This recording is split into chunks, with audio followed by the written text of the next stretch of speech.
Friends, welcome back to my channel. So ಇವತ್ತು ನಾನು ಏನು ಮಾಡ್ತಾ ಇದ್ದೀನಿ ಅಂದರೆ ಖಾರ ಪೊಂಗಲ್ಲು ಸ್ವೀಟ್ ಪೊಂಗಲ್ಲು ಹಾಫ್ ಆನ್ ಅವರಲ್ಲಿ ಯಾವ ಥರ ಮಾಡೋದು. ಅಷ್ಟು ಫಾಸ್ಟಾಗಿ ನಾವು 2 ಐಟಮ್ ಕೂಡ ಮಾಡ್ಬೋದು ಈಸಿಯಾಗಿ. ಅಟ್ ಅ ಟೈಮ್ 30 ಮಿನಿಟ್ಸಲ್ಲಿ ನಾವು ಫಾಸ್ಟಾಗಿ ಪ್ರಿಪೇರ್ ಮಾಡ್ಕೋಬೋದು ಈ ರೆಸಿಪಿನ. ಸೊ ಸ್ವೀಟ್ ಪೊಂಗಲ್, ಖಾರ ಪೊಂಗಲ್, ಇವಾಗ ಸಂಕ್ರಾಂತಿ ಬರ್ತಾ ಇದೆಯಲ್ಲ, ಸೊ ಎಲ್ಲರಿಗೂ ಹ್ಯಾಪಿ ಸಂಕ್ರಾಂತಿ. ಸೊ ಅಡ್ವಾನ್ಸ್ ಆಗಿ ಸೊ ಈ ರೀತಿ ಮಾಡ್ಕೊಳ್ಳೋದ್ರಿಂದ ಫಾಸ್ಟಾಗೂ ಆಗುತ್ತೆ, ಆಮೇಲೆ ನಮ್ಗೆ ಟೈಮ್ ಕೂಡ ಸೇವ್ ಆಗುತ್ತೆ. ಎಲ್ಲ ಗೆಸ್ಟ್ ಬಂದಿದ್ರು ಕೂಡ ನಾವು ಈಸಿಯಾಗಿ ಜಾಸ್ತಿ ಕ್ವಾಂಟಿಟಿಯಲ್ಲೂ ಮಾಡ್ಕೋಬೋದು, ಕಮ್ಮಿಯಲ್ಲೂ ಮಾಡ್ಕೋಬೋದು. ಇವಾಗ ಮಾಡೋದು ಹೇಗೆ ಅಂತ ನೋಡೋಣ. ಹಾಗೆ ನನ್ನ ಚಾನಲ್ನ ಯಾರಾದರೂ ಮೊದಲನೇ ಸರಿ ನೋಡ್ತಾ ಇದ್ದರೆ ಪ್ಲೀಸ್ ಸಬ್ಸ್ಕ್ರೈಬ್ ಮಾಡ್ಕೊಳ್ಳಿ, ಹಾಗೆ ಒಂದು ಲೈಕ್ ಮಾಡಿ, ಶೇರ್ ಮಾಡಿ. ಈಗ ನಾನು 1 ಕಪ್ಪಷ್ಟು ನೋಡಿ ಹೆಸರುಬೇಳೆ ತೊಗೊಂಡಿದ್ದೀನಿ. ಇದಕ್ಕೆ ನಾನೀಗ 2 ಕಪ್ಪಷ್ಟು ನಾನು ಈಗ 1 ಕಪ್ ನಾನು ಬೇಳೆ ಸೇರಿಸ್ಕೊಂಡಿದ್ದೀನಿ. ನಾವು ಆ್ಯಕ್ಚುಲಿ 1 ಕಪ್ಗೆ 1 ಕಪ್ಪು ಸೇರಿಸ್ಕೋಬೇಕು, ಇಲ್ಲ ಅಂದರೆ 1.5 ಕಪ್ ಆದರೂ ಸೇರಿಸ್ಕೋಬೋದು. ನಾನು ಇನ್ನೊಂದು ಕಪ್ಪು ರೈಸ್ ಸೇರಿಸ್ಕೋತಾ ಇದ್ದೀನಿ. ಇನ್ನೊಂದು 1/2 ಕಪ್ಪಷ್ಟು ರೈಸು, 1.5 ಕಪ್ ತೊಗೊಂಡಿದ್ದೀನಿ ನಾನು ರೈಸ್ನ. 1 ಕಪ್ಪು ಹೆಸರುಬೇಳೆಗೆ 1.5 ಕಪ್ಪು ರೈಸ್ ತೊಗೊಂಡಿದ್ದೀನಿ. ಅದನ್ನು ಕೂಡ ಸೇರಿಸ್ಕೊಳ್ಳೋಣ, ಚೆನ್ನಾಗಿ ತೊಳ್ಕೊಳ್ಳೋಣ. ನಾನು ತೊಳೆದಿಟ್ಕೊಂಡಿದ್ದೀನಿ, ನೀರನ್ನು ಸೇರಿಸ್ಕೋತಾ ಇದ್ದೀನಿ. ಸೊ ನಾನು 2.5 ಕಪ್ ಅಷ್ಟಿದೆ ಎಲ್ಲ ಸೇರಿ, ಬೇಳೆ ಅಕ್ಕಿ 2 ಸೇರಿ. ಇವಾಗ ನಾನು ಒಂದು 6 ಕಪ್ ಅಷ್ಟು ನೀರನ್ನು ಸೇರಿಸ್ಕೋತಾ ಇದ್ದೀನಿ. ನೋಡಿ, 2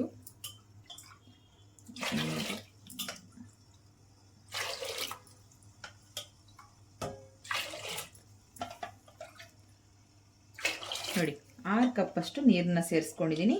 ಇಲ್ಲ ಅಂದರೂ ನಾವು ಒಂದು 6.5 ಸೇರಿಸ್ಕೊಂಡ್ರು ಸಾಕು.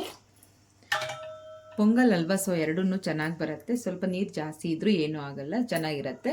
ಸೊ ಇವಾಗ ನಾವು ಸ್ಟವ್ ಆನ್ ಮಾಡ್ಕೊಂಡು ಇಟ್ಕೊಂಡಿದ್ದೀನಿ. ಕ್ಯಾಪ್ ಹಾಕ್ಬಿಟ್ಟು ಈಗ ಒಂದು 2 ವಿಸಿಲ್ ಅಥವಾ 3 ವಿಸಿಲ್ಸ್ ಹಾಕ್ಸೋಣ. ಹಾಗೆ ಇದಕ್ಕೆ ನಾವು ಸ್ವಲ್ಪ 1 ಟೇಬಲ್ ಸ್ಪೂನ್ ಅಷ್ಟು ತುಪ್ಪ ಕೂಡ ಸೇರಿಸ್ಕೊಳ್ಳೋಣ. ತುಪ್ಪ ಇಲ್ಲಾಂದರೆ ಆಯಿಲು ಯಾವುದಾದ್ರೂ ಒಂದನ್ನು ಸೇರಿಸ್ಕೊಳ್ಳಿ, ಚೆನ್ನಾಗಾಗತ್ತೆ. ಈಗ ನಾವು ಲಿಡ್ ಕ್ಲೋಸ್ ಮಾಡಿಬಿಟ್ಟು 2 ವಿಸಿಲ್ಸ್ ಹಾಕ್ಸೋಣ. ಈಗ ನಾನು ಕ್ಯಾಪ್ ಕ್ಲೋಸ್ ಮಾಡಿದ್ದೀನಿ. ಹಾಗೆ ನಾನಿಲ್ಲಿ 3 ಉಂಡೆ ಬೆಲ್ಲ ತೊಗೊಂಡಿದ್ದೀನಿ ನೋಡಿ. ಇವಾಗ ಇದನ್ನು ವಿಸಿಲ್ ಆಗುವಷ್ಟರಲ್ಲೇ ನಾವು ಇದನ್ನೆಲ್ಲ ರೆಡಿ ಮಾಡಿ ಇಟ್ಕೊಂಡ್ಬಿಟ್ರೆ ಅದು ಪ್ರೆಷರ್ ಹೋಗುವಷ್ಟರಲ್ಲೇ ನಾವು ಎಲ್ಲ ಪ್ರಿಪ್ರೇಷನ್ ಆಗಿಬಿಡುತ್ತೆ. ಅದು ವಿಸಿಲ್ ಆದ ತಕ್ಷಣ ನಾವು ರೆಡಿ ಮಾಡ್ಕೊಂಡ್ಬಿಡ್ಬೋದು. ಅಷ್ಟರಲ್ಲಿ ನಾವು ನೋಡಿ, ನಾನು 3 ಉಂಡೆ ಬೆಲ್ಲ ತೊಗೊಂಡಿದ್ದೀನಿ. ಇದನ್ನು ಇಷ್ಟೇ ನೀರು, ಒಂದು ಲೋಟದಷ್ಟು ನೀರನ್ನು ಹಾಕ್ಕೊಂಡಿದ್ದೀನಿ. ಜಸ್ಟ್ ಕರಗಬೇಕು ಅಷ್ಟೇ, ಪಾಕ ಏನೂ ಬೇಡ. ಸೊ ಹಾಗೆ ನಾನು ಇಲ್ಲಿ 1 ತೆಂಗಿನ ಚಿಪ್ಪಷ್ಟು ತುರಿದಿಟ್ಕೊಂಡಿದ್ದೀನಿ. ಇದರಲ್ಲಿ 2ಕ್ಕೂ ಒಂದು ಹಾಫ್ ಸಪ್ರೇಟ್ ಮಾಡ್ಕೊಳ್ಳೋಣ. ನೋಡಿ ಈ ಥರ. ಇನ್ನು ಮಿಕ್ಕಿರೋದನ್ನ ಜೋಡಿಸ್ಕೊಳ್ಳೋಣ. ಹಾಗೆ ಮಾಡ್ಕೊಂಡು ನಾನು ಬೆಲ್ಲ ಕರಗೋದಕ್ಕೆ ಇಟ್ಟಿದ್ದೀನಿ. ಅದು ಕರಗಲಿ ಅಷ್ಟರಲ್ಲಿ ನಾನು ಸ್ವಲ್ಪ ರೆಡಿ ಮಾಡ್ಕೋತೀನಿ. 2 ವಿಸಿಲ್ ಕೂಡ ಆಗಿದೆ. ಈಗ ಸ್ಟವ್ನ ಆಫ್ ಮಾಡ್ಕೊಳ್ಳೋಣ. ಈಗ ಬೆಲ್ಲ ಕೂಡ ನೀಟಾಗಿ ಕರಗಿದೆ. ಈಗ ಸ್ಟವ್ನ ಆಫ್ ಮಾಡ್ಕೊಳ್ಳೋಣ. ಓಪನ್ ಮಾಡಿ ನೋಡೋಣ. ನೋಡಿ ಎಷ್ಟು ನೀಟಾಗಿ ಬೆಂದಿದೆ ಅಂತ. ನೋಡಿ ಯಾವ ಥರ ಆಗಿದೆ ಅಂತ, ನೀಟಾಗಿ ಬೆಂದಿದೆ, ಫುಲ್ ಎಲ್ಲ ಸಾಫ್ಟ್ ಆಗಿದೆ. ಇದನ್ನು ಇವಾಗ ನಾವು ಸ್ವಲ್ಪ ಡಿವೈಡ್ ಮಾಡ್ಕೊಳ್ಳೋಣ. ಎಲ್ಲರ ಮನೆಯಲ್ಲೂ 2 ಸ್ಟವ್ ಇದ್ದೇ ಇರುತ್ತಲ್ವ, ಸೊ ಹಾಗಾಗಿ ಫಾಸ್ಟಾಗಿ ಫಿನಿಶ್ ಆಗುತ್ತೆ. ನೋಡಿ ಈ ಥರ ನಾವು ಒಂದೊಂದು ಪಾತ್ರೆಯಲ್ಲಿ ಒಂದೊಂದು ಸ್ಟವ್ ಮೇಲೆ ಇಟ್ಬಿಟ್ರೆ ನಾವು ಎಷ್ಟು ನಿಮ್ಗೆ ಸ್ವೀಟ್ ಜಾಸ್ತಿ ಬೇಕಾ, ಖಾರ ಜಾಸ್ತಿ ಬೇಕಾ ಅಂತ ನೋಡ್ಕೊಳ್ಳಿ. ಸ್ವೀಟಿಗೆ ಸ್ವಲ್ಪ ಕಮ್ಮಿ ಹಾಕ್ಕೊಳ್ಳಿ, ಬೇಕಾದರೆ ಖಾರ ಪೊಂಗಲ್ಗೆ ಸ್ವಲ್ಪ ಜಾಸ್ತಿ ಹಾಕ್ಕೊಳ್ಳಿ ಕ್ವಾಂಟಿಟಿಯಲ್ಲಿ. ನಾನು ಸ್ವೀಟ್ ಪೊಂಗಲ್ ಇಷ್ಟಕ್ಕೆ ಹಾಕ್ಕೊಂಡಿದ್ದೀನಿ. ಇದು ಖಾರ ಪೊಂಗಲ್ಗೆ ನೋಡಿ, ಇದು ಖಾರ ಪೊಂಗಲ್ಗೆ ಅಂತ ಜಾಸ್ತಿ ಬಿಟ್ಟಿದ್ದೀನಿ. ಸ್ವೀಟ್ ಪೊಂಗಲ್ಗೆ ಇಷ್ಟು ಹಾಕ್ಕೊಂಡಿದ್ದೀನಿ. ಈಗ ಖಾರ ಪೊಂಗಲ್ಗೆ ನಾವು 1 ಗ್ಲಾಸಷ್ಟು ನೀರನ್ನು ಸೇರಿಸ್ಕೊಂಡಿದ್ದೀನಿ.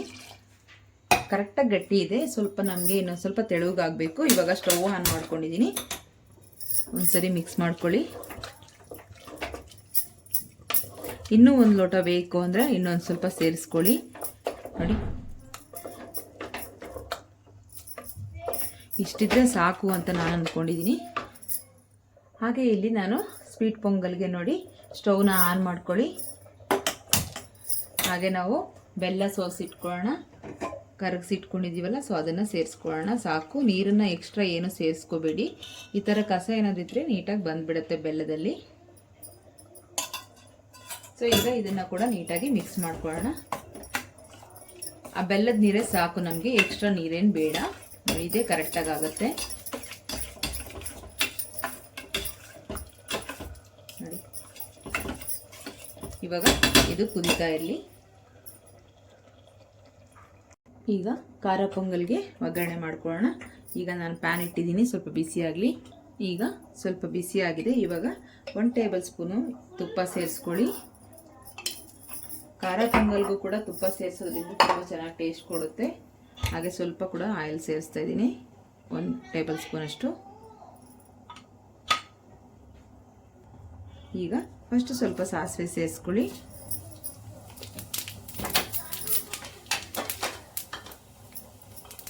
ಹಾಗೆ ಒಂದು 4 ಹಸಿಮೆಣಸಿನಕಾಯಿ, ಸ್ವಲ್ಪ ಕರಿಬೇವು,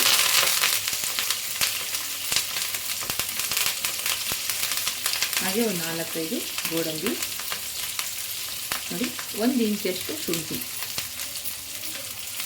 ಈಗ ಇದನ್ನು ಸ್ವಲ್ಪ ಫ್ರೈ ಮಾಡ್ಕೊಳ್ಳಿ. ಈಗ ಸ್ವಲ್ಪ ಫ್ರೈ ಮಾಡ್ಕೊಳ್ಳಿ.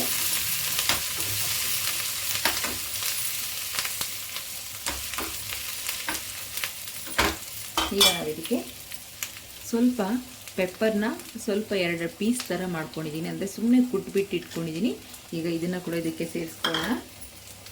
ಹಾಗೆ ಇದಕ್ಕೆ ನಾವು 1 ಟೇಬಲ್ ಸ್ಪೂನಷ್ಟು, ಒಂದು ಅರ್ಧ ಟೇಬಲ್ ಸ್ಪೂನ್ ಅರಿಶಿನ ಪೌಡರ್. ಈ ರೀತಿ ಮಾಡ್ಕೊಳ್ಳಿ ಫ್ರೆಂಡ್ಸ್, ತುಂಬ ಚೆನ್ನಾಗಿರುತ್ತೆ. ನಿಮಗೆ ಖಾರ ಪೊಂಗಲಾಗಲಿ ಸ್ವೀಟ್ ಪೊಂಗಲಾಗಲಿ ತುಂಬ ಚೆನ್ನಾಗಿ ಬರುತ್ತೆ. ಸ್ವಲ್ಪ ಇದನ್ನೆಲ್ಲ ಸ್ವಲ್ಪ ಫ್ರೈ ಮಾಡ್ಕೊಳ್ಳಿ. ಹೀಗೆ ನಾನು ಇದಕ್ಕೇ ಸ್ವಲ್ಪ ಕೊಬ್ಬರಿ ಕೂಡ ಸೇರಿಸ್ತಾ ಇದ್ದೀನಿ. ಈಗ ಇದನ್ನು ಕೂಡ ಸ್ವಲ್ಪ ಬಾಡಿಸ್ಕೊಳ್ಳಿ. ತುಂಬ ಚೆನ್ನಾಗಿರುತ್ತೆ. ಈ ರೀತಿ ಮಾಡ್ಕೊಳ್ಳಿ, ಮನೆಯಲ್ಲಿ ಈಸಿಯಾಗಿ ಫಾಸ್ಟಾಗಿ ಮಾಡ್ಕೋಬೋದು. ಖಾರ ಪೊಂಗಲು ಸ್ವೀಟ್ ಪೊಂಗಲು ಹಬ್ಬಕ್ಕೆಲ್ಲ ನೋಡಿ, ಇಷ್ಟ ಆದರೆ ಸಾಕು. ಈಗ ನಾವು ಮಿಕ್ಸ್ ಮಾಡ್ಕೊಳ್ಳೋಣ. ಈಗ ಮಿಕ್ಸ್ ಮಾಡ್ಕೊತೀನಿ. ಈಗ ಮಿಕ್ಸ್ ಮಾಡ್ಕೊಳ್ಳೋಣ.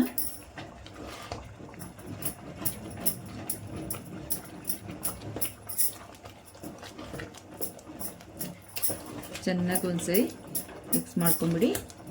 ಇವಾಗ ಇದಕ್ಕೆ ನಾವು ರುಚಿಗೆ ತಕ್ಕಷ್ಟು ಉಪ್ಪನ್ನು ಸೇರಿಸ್ಕೊಳ್ಳೋಣ.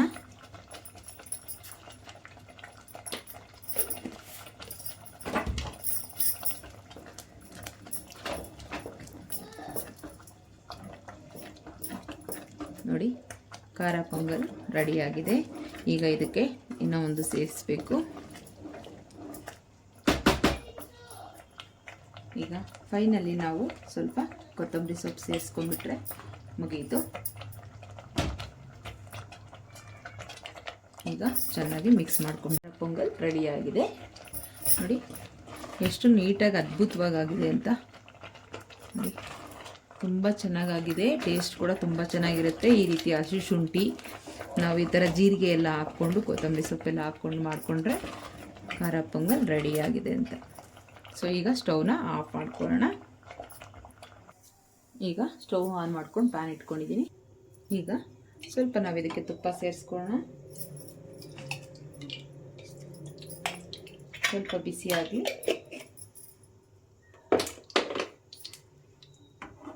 ಹಾಗೆ ಇದಕ್ಕೆ ನಾವು ಸ್ವಲ್ಪ ಗೋಡಂಬಿ ದ್ರಾಕ್ಷಿ ಕೂಡ ಹಾಕ್ಕೊಂಡಿದ್ದೀವಿ. ಈಗ ನಾವು ಇದಕ್ಕೇನೆ ಸ್ವಲ್ಪ ಕೊಬ್ಬರಿ ತುರಿದು ಇಟ್ಕೊಂಡಿದ್ದೀವಲ್ಲ ಅದನ್ನೇ ಸೇರಿಸ್ಕೊಳ್ಳೋಣ. ತುಪ್ಪದಲ್ಲಿ ಸ್ವಲ್ಪ ಫ್ರೈ ಮಾಡಿ ಹಾಕೋದ್ರಿಂದ ತುಂಬ ಚೆನ್ನಾಗಿರುತ್ತೆ ಟೇಸ್ಟು. ತೆಂಗಿನಕಾಯಿ ಯಾವಾಗಲೂ ನಾವು ಸ್ವೀಟ್ ಐಟಮ್ಗೆಲ್ಲ ಸ್ವಲ್ಪ ಫ್ರೈ ಮಾಡಿಬಿಟ್ಟು ಹಾಕ್ಕೊಳ್ಳಿ ತುಪ್ಪದಲ್ಲಿ, ತುಂಬ ಚೆನ್ನಾಗಿರುತ್ತೆ. ಸ್ವಲ್ಪ ಯಾಮಾರಿದ್ರೆ ನೋಡಿ, ಆಲ್ರೆಡಿ ಗೋಡಂಬಿ ಸ್ವಲ್ಪ ಬ್ಲ್ಯಾಕ್ ಆಗೋಯ್ತು. ತುಪ್ಪ ಬಿಸಿ ಆಗಿದ ತಕ್ಷಣ ಸ್ವಲ್ಪ ಆ ಕಡೆ ಈ ಕಡೆ ಹೋಗೋಂಗಿಲ್ಲ, ಆಲ್ರೆಡಿ ಫುಲ್ ಸೀದೋಗ್ಬಿಡೋ ಥರ ಆಗೋಗುತ್ತೆ. ಈ ರೀತಿ ಸ್ವಲ್ಪ ತುಪ್ಪದಲ್ಲಿ ಒಂದು 2 ನಿಮಿಷ ಫ್ರೈ ಮಾಡ್ಕೊಳ್ಳಿ, ತುಂಬ ಚೆನ್ನಾಗಿರುತ್ತೆ. ಸೊ ನಾವು ಇದಕ್ಕೆ ಈಗ ಸ್ವಲ್ಪ ಏಲಕ್ಕಿ ಪೌಡ್ರನ್ನ ಕೂಡ ಸೇರಿಸ್ಕೊಳ್ಳೋಣ. ನೋಡಿ, ಒಂದು 5 ನಿಮಿಷ ಕೂಡ ಬೇಡ, ಆ್ಯಕ್ಚುಲಿ ಬಿಸಿ ಇರೋದ್ರಿಂದ ನಾವು ಒಂದು 2-3 ನಿಮಿಷ ಸಾಕು. 2-3 ನಿಮಿಷ ನಾವು ಬಿಸಿ ತುಪ್ಪದಲ್ಲಿ ಈ ಥರ ತೆಂಗಿನಕಾಯಿ ಎಲ್ಲ ಫ್ರೈ ಮಾಡ್ಕೊಂಡು ಹಾಕ್ಕೊಳ್ಳೋದ್ರಿಂದ ಏನಾಗ್ಬಿಡುತ್ತೆ ಅಂದರೆ, ನಾವು ಪೊಂಗಲ್ ಮಾಡಿದಾಗ ಹಸಿ ತೆಂಗಿನಕಾಯಿ ಹಾಕ್ಕೊಂಡು ಹಂಗೆ ಮಾಡಿದ್ರೆ ಅದೇನಾಗುತ್ತೆ ಅಂದರೆ ಒನ್ ಟೈಮ್ಗೆ ನಾಳೆಗೆ ಅಷ್ಟೊತ್ತಿಗೆ ಎಲ್ಲ ಅಳಿಸೋಗ್ಬಿಡುತ್ತೆ, ಒಂಥರ ಜೋನ್ ಆಗಿರುತ್ತೆ, ಬೇಗ ಕೆಟ್ಟೋಗ್ಬಿಡುತ್ತೆ ಬಿಸಿಲಿರೋ ಕಾರಣದಿಂದ. ಸೊ ನಾವೇನು ಮಾಡಬೇಕು ಅಂದರೆ ಸ್ವಲ್ಪ ಎಣ್ಣೆಯಲ್ಲೇ ಅಥವಾ ತುಪ್ಪದಲ್ಲಿ ಈ ಥರ ಫ್ರೈ ಮಾಡಿಕೊಂಡು ಹಸಿ ಕಾಯಿನ ಹಾಕ್ಕೊಂಡ್ರೆ ಆವಾಗ ಅಳಿಸೋಗೋ ಚಾನ್ಸ್ ಇರೋದಿಲ್ಲ. ಸೊ ಈಗ ಸ್ವೀಟ್ ಪೊಂಗಲ್ ರೆಡಿಯಾಗಿದೆ. ಇದಕ್ಕೆ ನಾವು ಫ್ರೈ ಮಾಡ್ಕೊಂಡಿರೋ ತೆಂಗಿನಕಾಯಿ ಇವೆಲ್ಲ ಹಾಕ್ಕೊಳ್ಳೋಣ. ಈ ರೀತಿ ಫ್ರೈ ಮಾಡಿಕೊಂಡು ಇದರಲ್ಲಿ ಸೇರಿಸ್ಕೊಳ್ಳೋದ್ರಿಂದ ತುಂಬ ಚೆನ್ನಾಗಿ ಟೇಸ್ಟ್ ಇರುತ್ತೆ. ಸೊ ನೀವು ಹಾಗೆ ಡೈರೆಕ್ಟಾಗಿ ಹಾಕ್ಕೊಳ್ಳೋದ್ರಿಂದ ಅಷ್ಟೊಂದು ನಮಗೆ ಬೇಕಾಗಿರೋ ಟೇಸ್ಟ್ ಸಿಗಲ್ಲ ಅದರಲ್ಲಿ. ಸೊ ನೋಡಿ, ಈ ಥರ ಮಾಡ್ಕೊಳ್ಳಿ. ನೋಡಿ ಎಷ್ಟು ಚೆನ್ನಾಗಾಗಿದೆ. ಇಷ್ಟಿದ್ರೆ ಸಾಕು. ನೋಡಿ ತುಂಬ ಪರ್ಫೆಕ್ಟಾಗಿ ರೆಡಿಯಾಗಿದೆ. ಸೊ ಸ್ವೀಟ್ ಪೊಂಗಲ್ ಕೂಡ ರೆಡಿ ಆಯಿತು. ಸೊ ಈಗ ಸರ್ವ್ ಮಾಡಿಕೊಂಡು ನೋಡೋಣ.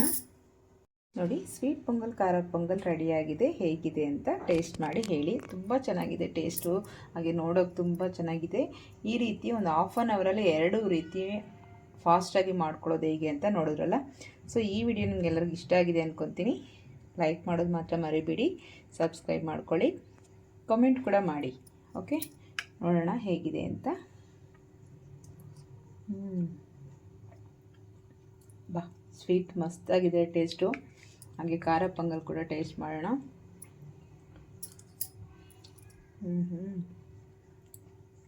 ನಿಮ್ಮ ಮನೆಗೆ ಗೆಸ್ಟ್ಗಳು ಯಾರಾದ್ರು ಬಂದರೆ ಈ ರೀತಿ ಮಾಡ್ಕೊಳ್ಳಿ, ತುಂಬ ಚೆನ್ನಾಗಿರುತ್ತೆ. Thank you for watching.